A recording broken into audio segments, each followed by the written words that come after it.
Hello, everyone, and welcome again to another Teacher Joseph podcast. Today is World Audio Day, and that's the day when we celebrate the power of audio, particularly audio which has been made for drama. On October the 30th every year, World Audio Drama Day celebrates telling stories through sound, and the day also recognizes how audio drama has evolved throughout the years. You know, these days people often look to television, movies, and other forms of visual arts for entertainment. But before that, in the 1940s and 50s, radio was the only source of entertainment. And many of the audio dramas which were made have been largely forgotten, which is a great pity. I know the BBC have one that continues to this day, and it's called The Archers. It's been running since 1951. They use very nice English, and the episodes are very short. It used to be about the life of three farmers living in a fictional town in England. But these days, The Archers is a little bit more sinister because they face the same problems as everyone else. High crime, addiction, unemployment, the same things that we all see and hear about daily. So if you're interested in a British drama, which is a little bit different because it's audio only, then you definitely should try to find The Archers. And it's a very common surname here, Archer. And in case you're wondering what it means, the archer is the man with the bow and the arrow, and he shoots animals with it, or he hits a target with it. That's an archer.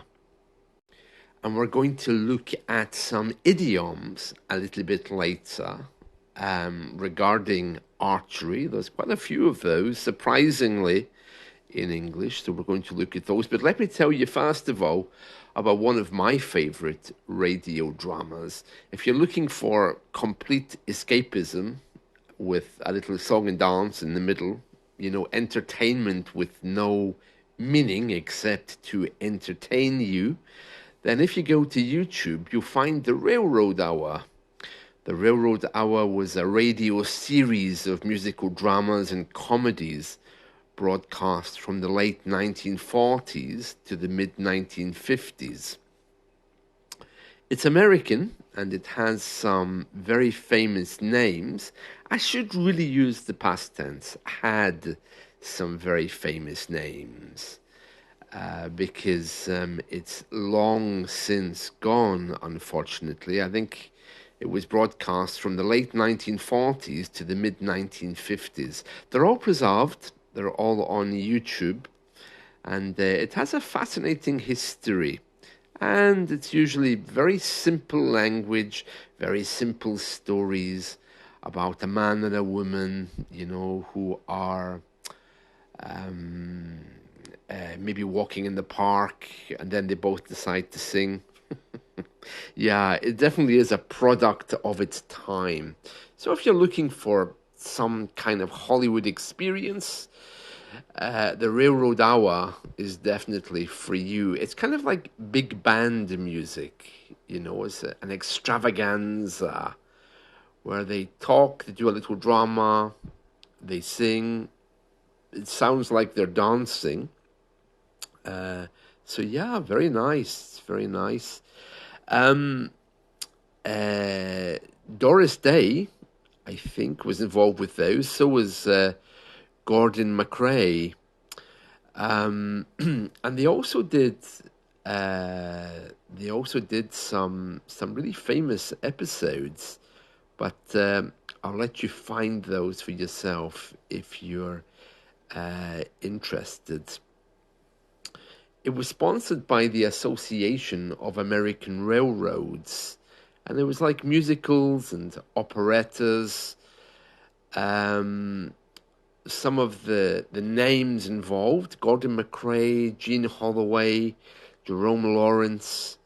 The list just continues. So yeah, if you're interested in those old time entertainment, it would be a great way to celebrate World Audio Day. If you want something more modern, definitely check out the Archers. I haven't heard the Archers for ages. You know, we have so many choices now with visual entertainment that audio dramas get lost, don't they? But the BBC was definitely the leader with audio dramas. I mean, some of them were really trashy.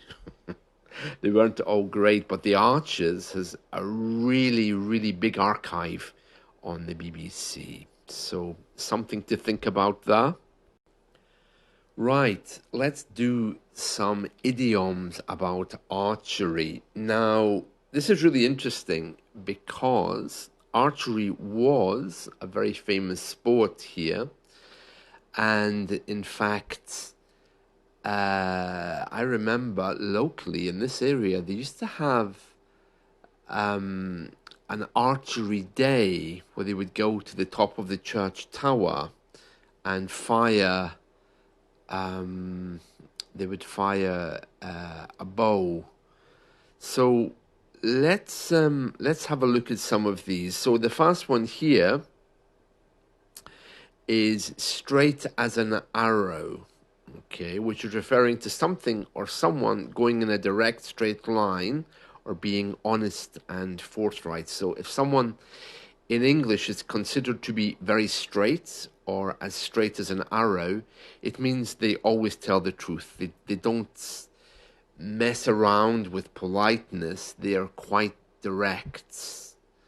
And you might hear some people in English saying, just ask him to be straight with you. Ask him to tell you exactly what's happening, you know? Because a lot of people here wander around politeness. And it's a problem because you can get mixed messages. Oh, I don't think I want to do that today means go away and leave me alone. It's very hard to understand. So sometimes we have to ask people, just tell me straight, what's the problem? You know? So as a characteristic, some people are as straight as an arrow. Some people like straight people in that way, people who are straight with communication, and other people don't, because we spend a lot of time dancing around the subjects without talking to each other. Now, of course, the other meaning of this is referring to people's sexuality. There's a lot of guesswork happens as to who's sleeping with who. And we often use the word straight to refer to people who aren't gay. So to say, oh no, he's as straight as an arrow or as straight as a laser beam may also be referring to someone's sexual preferences. So that's good to know as well. Another very common one is off the mark. Now, this is one that I use a lot, okay? And that's when someone makes an assumption and they're wrong, okay? So if someone tells me, oh, Joseph, you know,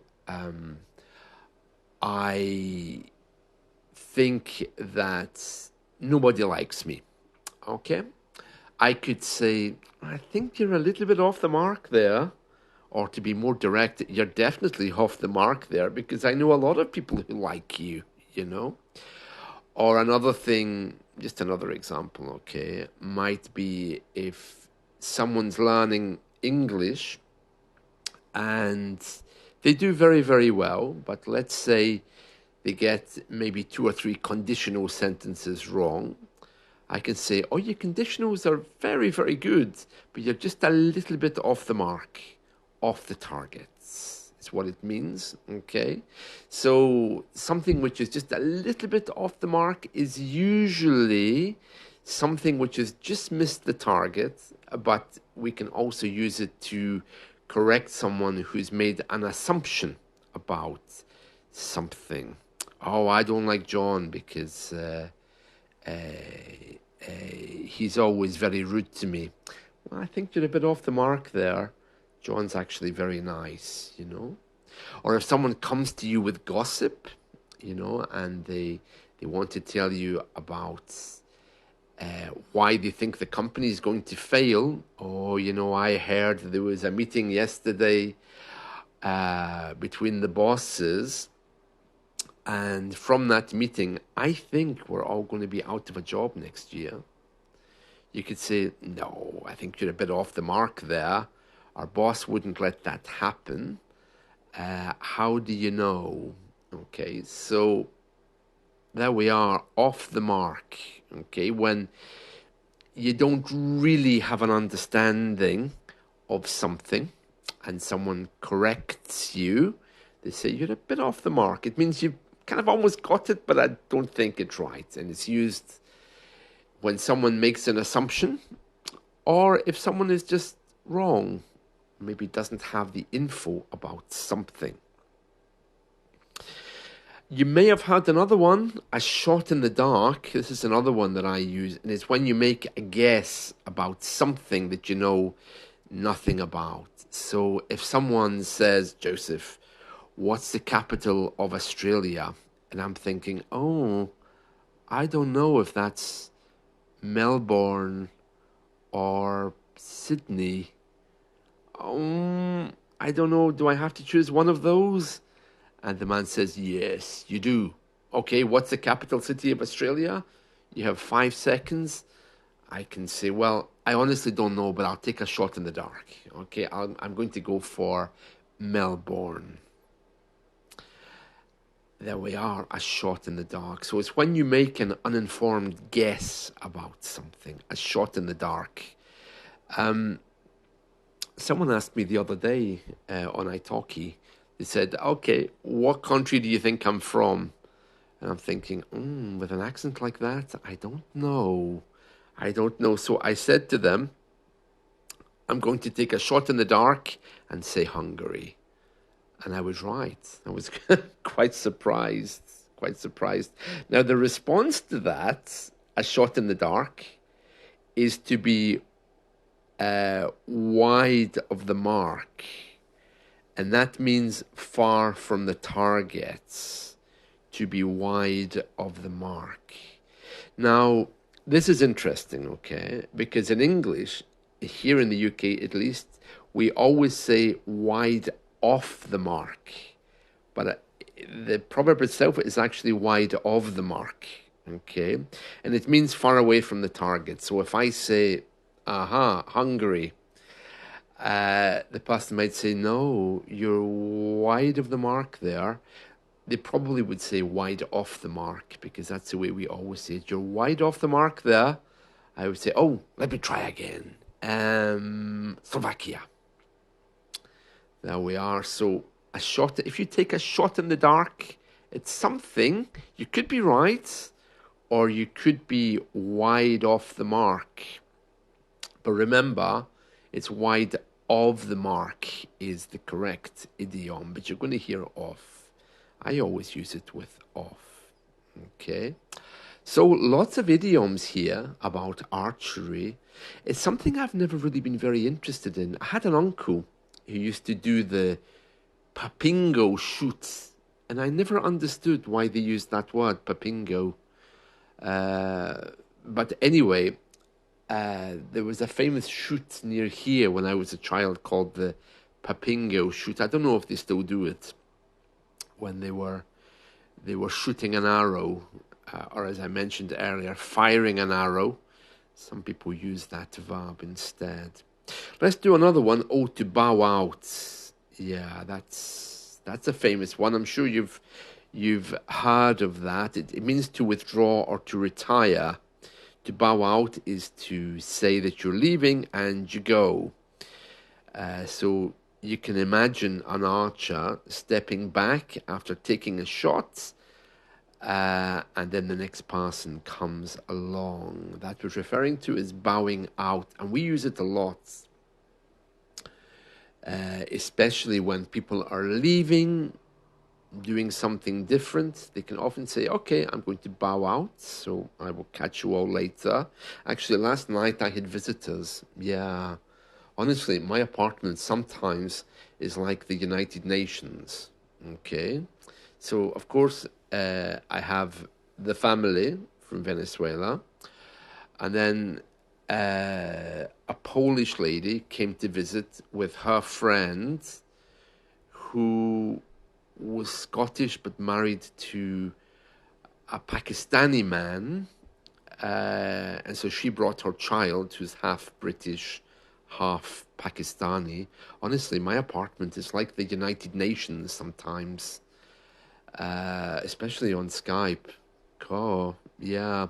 Anyway, another one, and I'll make this the last one, okay, is to end on a high note. And in archery, this actually means something apparently. So an end in archery refers to a round of arrows being shot. So ending on a high note would mean finishing a set of tasks or events successfully. To end on a high note, okay? So if you're doing a project and you finish it well, you end on a high note. That's very common in British business English. I don't know about American English, but definitely for me, the ones which are most common there, wide off the mark, or you could simply say just off the mark. Oh, you're off the mark there. You're wide off the mark. Okay, so those two are quite famous. I certainly would use those. Bow out, yeah, I use that one. End on a high note, I use that one as well. And a shot in the dark, I always use. I don't know the answer to that question, but I'm going to take a shot in the dark. You hear that a lot on quiz shows, you know. I haven't seen a quiz show on TV for ages. I used to love those ones with the big boards and you had to guess the answer. We had one here called Catchphrase, which was all about idioms. You might find that on YouTube, actually. It was a little bit strange because, of course, a lot of idioms here are regional. But if you can find that TV show Catchphrase from the 80s and 90s on YouTube, that would be perfect for you. They show you a picture, and then you have to guess the proverb or idiom that's being shown. For example, if they wanted to say, let me just think of one of the ones that we've done, a shot in the dark, they would show you a black screen and a man firing an arrow to a target that he doesn't know or that he can't see. And then you'd have to say, what proverb could that be? Or what idiom is that? And then, of course, it's kind of obvious, man firing arrow, or even a gun in this case, because we're using the word shots. You see the bullet moving across the screen, but it's dark and he doesn't know. That would be a shot in the dark. It takes a bit of practice, especially these days, because none of us really watch TV shows anymore. Yeah. By the way, that bag that archers keep their arrows in, it's called a quiver. A quiver. And you might hear English people saying, "Oh, I was so scared, when the murderer was in the house. I was quivering with fear." Yeah, quivering with fear. So there we are. There's some idioms about archery. I'd forgotten how important archery was in our culture. So lots of idioms about archery and archers. I haven't seen anyone doing archery for ages. A bit dangerous though, isn't it? I wouldn't like to be strolling across the park if people are practicing archery, especially new people, in case I get hit. Um, I think as a child we used to have quivers and bows, but the arrows had those rubber suction caps on the ends, so you couldn't really harm anyone, although you could certainly hit them, that's for sure. Here where I'm living, golf is the big thing. And that's another thing, you don't want to be walking across a golf course when there's new players there. Oh no, no. I wouldn't trust anyone around here with a golf course. If they've got a golf club in their hand. And that's it from me. Okay, so I'll see you all again soon, and I wish you an excellent day. Bye.